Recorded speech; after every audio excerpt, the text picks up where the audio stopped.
بسم الله الرحمن الرحيم الحمد لله رب العالمين الرحمن الرحيم مالك يوم الدين إياك نعبد وإياك نستعين اهدنا الصراط المستقيم صراط الذين أنعمت عليهم غير المغضوب عليهم ولا الضالين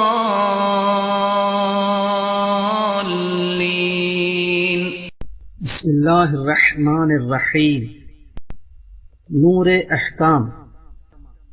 احکام ہماری ذاتی اور اجتماعی زندگی کے لیے اسلام کے عملی قوانین کا وہ مجموعہ ہے جس کا سرچشمہ وحی الہی ہے، اور وہ پیغمبر اسلام اور ائمہ اطہار علیہم السلام کے ذریعے بیان ہوا ہے، اور ان کے معتبر شاگردوں اور اہل تشیع کے بزرگ سابق اور حال کے علماء کی جد و جہد سے ہم تک پہنچا ہے۔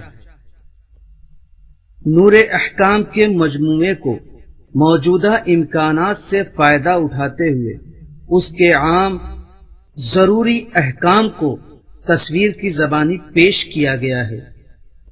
اس مجموعے کے تمام اسباق اس طرح ترتیب دیے گئے ہیں کہ تمام مراجع کرام کے فتووں کے مطابق صحیح ہوں۔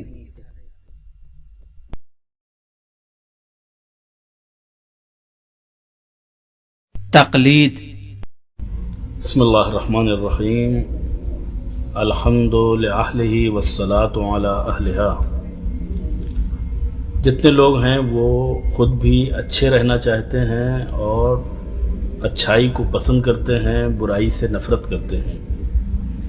دین اسلام بھی اچھائی کا مذہب ہے، اور اسلام کے جس حصے میں اس سے بحث کی جاتی ہے اسے فقہ کہا جاتا ہے یا دینی احکام کہا جاتا ہے۔ مراجع کرام جو ہیں وہ اپنے توضیح المسائل میں لکھتے ہیں کہ جن مسائل کا روزمرہ سے انسان کا واسطہ پڑتا ہے اور وہ انسان کی ضرورت ہیں، ان کا سیکھنا خود انسان کے اوپر واجب ہے۔ یہ واجب دو طرح سے ممکن ہے۔ ایک دفعہ یہ ہے کہ انسان کسی مدرسے میں جائے، وہاں درس حاصل کرے، پڑھے، اور پڑھ کر کے مجتہد بنے، اور اس کے ذریعے سے وہ مسائل سے واقف ہو۔ اور دوسرا طریقہ یہ ہے کہ جو شخص درس پڑھ کر کے اجتہاد کی اہلیت حاصل کر کے وہ مرجع بن چکا ہے، صاحب رائے اور صاحب نظر بن چکا ہے، اس کی ریسرچ سے فائدہ اٹھائے، اور اس عمل کو تقلید کہا جاتا ہے۔ جیسا کہ آپ جانتے ہیں، جب رہبر کبیر انقلاب حضرت آیت اللہ العظمیٰ امام خمینی ہاسپٹل میں ایڈمٹ تھے اور جس مرض میں ان کا انتقال ہوا تھا، ڈاکٹروں نے ان کا جو علاج کیا تھا، ان ڈاکٹروں کا یہ کہنا ہے کہ ہم نے آپ کی زندگی سے جو ایک اہم پہلو حاصل کیا ہے وہ اطاعت اور تقلید کا ہے۔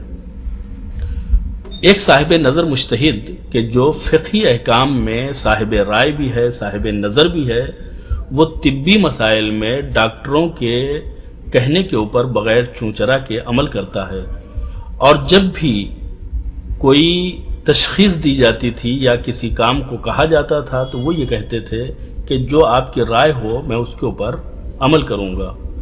یعنی کہنے کا مقصد یہ ہے کہ وہ صاحب رائے ہوتے ہوئے بھی اپنے آپ کو ڈاکٹروں کے حوالے کیے ہوئے تھے کہ جو جس لائن کا ہے اس لائن میں جو پرفیکٹ ہے تو آدمی کو اپنے آپ کو اس کے سپرد کر دینا چاہیے۔ دینی احکام میں بھی ہماری حیثیت مقلد کی ہے۔ اگر ہم خود صاحب رائے نہیں ہیں تو صاحب رائے مجتہد کے احکام کو ہم سامنے رکھیں اور اس کے اوپر عمل کریں۔ جب ہمیں یہ پتہ چل گیا کہ اسلام میں اجتہاد اور تقلید کی بہت زیادہ اہمیت ہے، تو پھر ہم کو یہ بھی معلوم کرنا پڑے گا کہ ہم مجتہد کے فتوے کو کس طریقے سے حاصل کریں۔ ایک طریقہ یہ ہے کہ ہم خود مجتہد سے سنیں، دوسرا طریقہ یہ ہے کہ مجتہد کے شائع کردہ توضیح المسائل میں ہم دیکھیں اور اس کے اوپر عمل کریں۔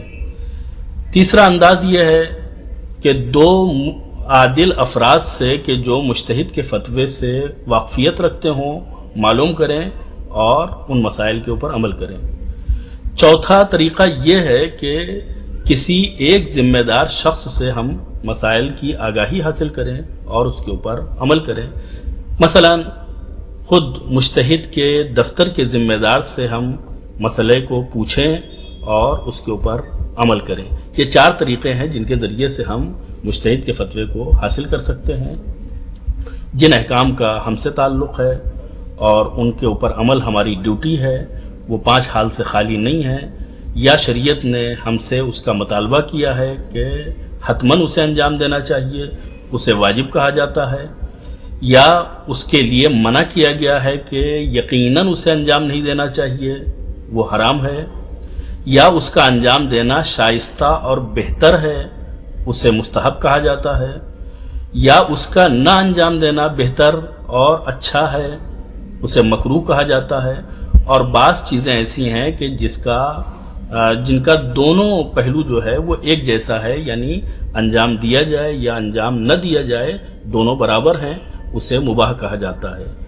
ہماری کوشش ہے کہ ہم مراجع کرام کی توضیح المسائل سے روزمرہ کے جو ضروری مسائل ہیں وہ آپ کی خدمت میں ویڈیو CD کے ذریعے سے پیش کریں اور اس کے ذریعے سے عملی تعلیم دیں۔ انشاءاللہ ہماری یہ کوشش بارگاہ الہی میں قبول ہو اور مزید اس کو بہتر بنانے کے لیے ہمیں آپ کی رائے کا انتظار رہے گا۔ والسلام علیکم ورحمۃ اللہ وبرکاتہ۔